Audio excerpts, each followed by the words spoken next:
मेरा नाम देव है और ये मेरी जिंदगी की सबसे अलग रात थी, शायद मेरी जिंदगी की आखिरी भी।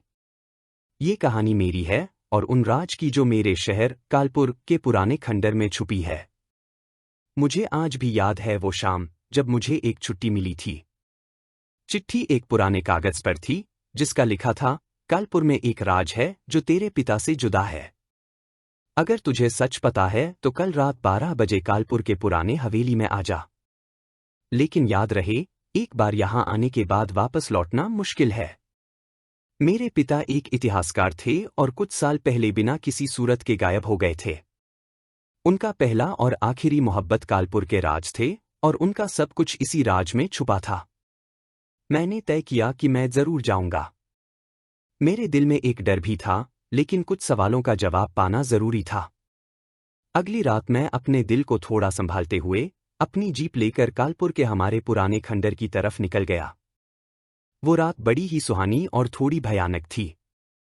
रात के अंधेरे में वो हवेली एक बड़े जानवर की तरह नजर आ रही थी, जैसे अपनी तेजी से मुझे निगलने को तैयार हो। जैसा ही मैं हवेली के अंदर घुसा, एक अजीब सी ठंडक मेरी रूह तक उतर गई। सब कुछ खामोश था, बस मुझे अपने कदमों की आवाज और मेरी सांसें सुनाई दे रही थी। मैंने टॉर्च को चालू किया और धीरे से अंदर कदम बढ़ाया। अंदर जाते ही मुझे एक अजीब सी वो आंख में लग गई, जैसी पुरानी लकड़ी और मिट्टी के साथ कुछ और मिला हो, कुछ मुर्दा। अंधेरे में एक पुरानी पेंटिंग थी जिस पर धूल जमा थी। पेंटिंग पर एक पुरुष और एक औरत दिखाई दे रहे थे और मुझे लगता है वो पुरुष मेरे पिता ही थे।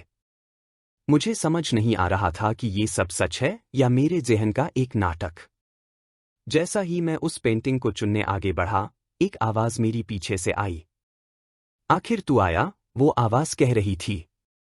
मुझे लगा मैं वहां अकेला हूं, पर वो आवाज किसी और की थी।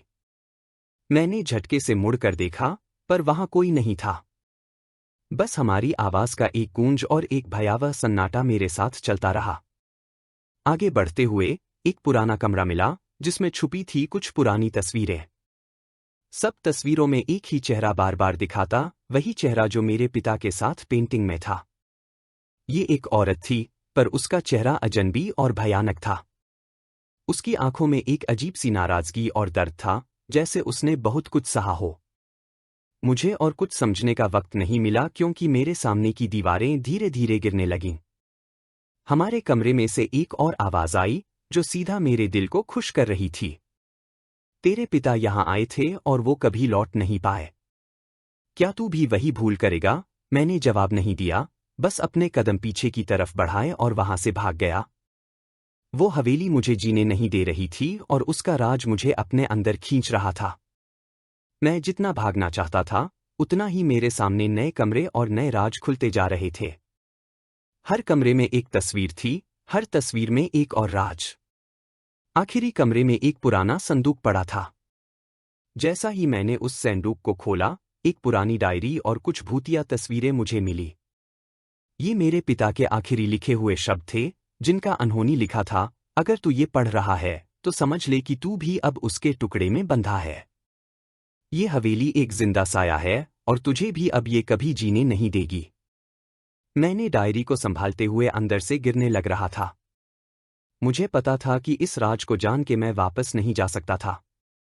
कालपुर के इस शापित हवेली ने मुझे अपना अंदर गिरफ्तार कर लिया था।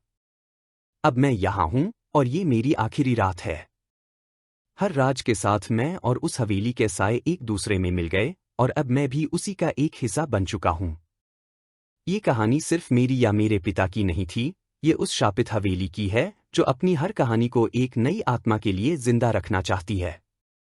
तो ये थी हमारी कहानी आखिरी रात की। उम्मीद है आपको ये पसंद आएगी।